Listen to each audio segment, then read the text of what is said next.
दोस्तों इस वीडियो में हम डिस्कस करेंगे अपना पॉइंट नंबर डी, जो है बेसिस ऑफ अकाउंटिंग। देखिए दोस्तों, अकाउंट्स प्रिपेयर करने के दो मेथड, दो बेसिस हो सकते हैं, जिसमें से एक होता है कैश बेसिस और एक एक्रूअल बेसिस। तो there are two basis of ascertaining profit और लॉस, जो कैश और एक्रूअल बेसिस है। अब इन दोनों में क्या डिफरेंसेस है, आइए हम देखते हैं। देखिए सबसे पहला डिफरेंस है रिकॉर्डिंग ऑफ ट्रांजैक्शंस का। जैसा कि आप सबको नाम से पता चल रहा है, कैश बेसिस ऑफ अकाउंटिंग। तो दोस्तों इस बेसिस में सिर्फ और सिर्फ कैश ट्रांजैक्शंस को ही रिकॉर्ड किया जाता है। अगर कोई क्रेडिट ट्रांजैक्शंस होती है या कोई उधार वाली ट्रांजैक्शन होती है तो उसको हम कैश बेसिस में रिकॉर्ड नहीं करते। जबकि एक्रूअल बेसिस ऑफ अकाउंटिंग में क्या होता है, it makes a complete record of all cash as well as credit transactions. तो एक्रूअल बेसिस में दोस्तों पूरा एक कंप्लीट रिकॉर्ड मेंटेन किया जाता है। कोई भी ट्रांजैक्शन इसमें ऐसी नहीं होती जो कि अनरिकॉर्डेड रहती है। इसमें सभी ट्रांजैक्शंस को रिकॉर्ड किया जाता है,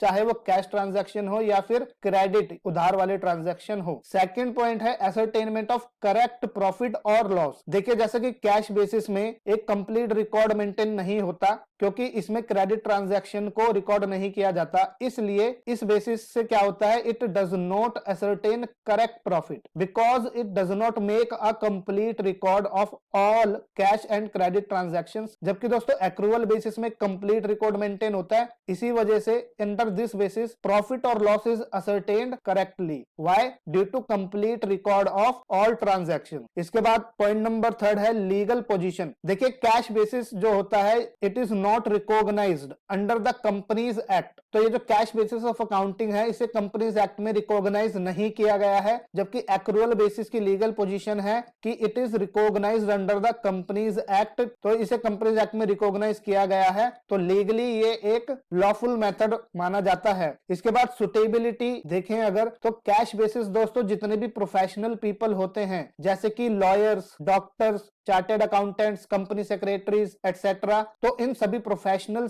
पीपल के लिए ये cash basis of accounting suitable माना जाता है, क्योंकि नॉर्मली ये जितने भी प्रोफेशनल्स होते हैं वो कैश बेसिस पे डील करते हैं। They do not deal on credit basis. ये सिंपली अपनी सर्विसेज प्रोवाइड करते हैं और हैंड टू हैंड इनको कैश की पेमेंट रिसीव हो जाती है। इसके बाद एक्रूअल बेसिस किसके लिए सुटेबल माना जाता है, it is suitable for business enterprises with profit motive. क्योंकि दोस्तों बिजनेस एंटरप्राइजेस में क्या होता है, लार्ज नंबर ऑफ ट्रांजैक्शंस होती है ड्यूरिंग द ईयर, और एक business cash as well as credit transactions में डील करता है। वो अपने गुड्स अपने कस्टमर्स को कैश में भी सेल करता है और क्रेडिट पे भी, उधार पे भी सेल करता है। इसलिए एक बिजनेस एंटरप्राइज के लिए एक्रूअल बेसिस सुटेबल बेसिस माना जाता है। इसके बाद नेक्स्ट है पॉइंट रिकॉर्डिंग ऑफ इनकम्स। देखिए दोस्तों कैश बेसिस में सिर्फ उन्हीं इनकम्स को रिकॉर्ड किया जाएगा which have been received in cash. अगर वो इनकम हमें कैश में रिसीव होगी तभी। अगर कोई इनकम हमने अर्न कर ली है लेकिन उसकी पेमेंट रिसीव नहीं हुई तो उसे कैश बेसिस में रिकॉर्ड नहीं करते।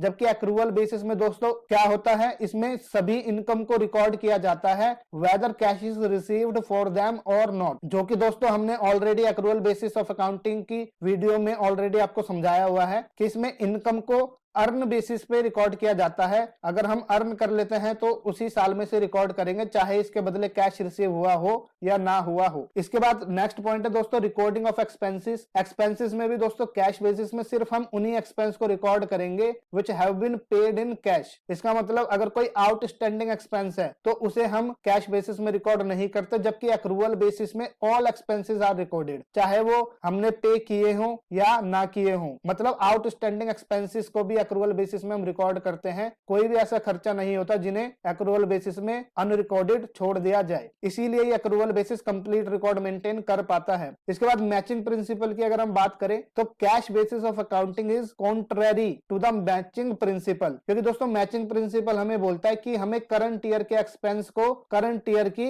इनकम से क्या करना होता है, मैच करना होता है। और इसके लिए हमें क्या करना होगा, सभी खर्चों को करंट ईयर के और सभी इनकम को करंट ईयर की रिकॉर्ड करना होता है, चाहे वो हमें रिसीव हुई हो या ना हुई हो, या फिर वो एक्सपेंस हमने पे किया हो या ना किया हो। लेकिन कैश बेसिस में दोस्तों ऐसा नहीं होता, और जो एक्रूअल बेसिस में ऐसा होता है, इसलिए accrual basis adheres to the matching principle. Matching principle को एक्रूअल बेसिस पूरे तरीके से फॉलो करता है। जैसा मैचिंग प्रिंसिपल कहता है वैसा ही एक्रूअल बेसिस फॉलो करता है। तो दोस्तों ये था कैश बेसिस और एक्रूअल बेसिस में डिफरेंस और इन दोनों का मतलब। आई होप आपको ये पॉइंट समझ आए होंगे। तो दोस्तों आप सभी इसको नोट डाउन करें, ये थ्योरी क्वेश्चंस आपके एग्जाम में पूछा जा सकता है, ये बहुत इंपॉर्टेंट क्वेश्चन माना जाता है आपकी 11th क्लास में। तो आप सभी इसको नोट डाउन करें। और दोस्तों अगर आपको वीडियो अच्छी लगी हो तो वीडियो को लाइक करें, शेयर करें and subscribe the channel and press the bell icon button, ताकि आपको आगे आने वाली नई वीडियोस की नोटिफिकेशंस रिसीव होती रहे। इस वीडियो में इतना ही, बाकी हम मिलेंगे नेक्स्ट वीडियो में नेक्स्ट कॉन्सेप्ट के साथ। तब तक आप सभी अपना ध्यान रखें। Bye everyone.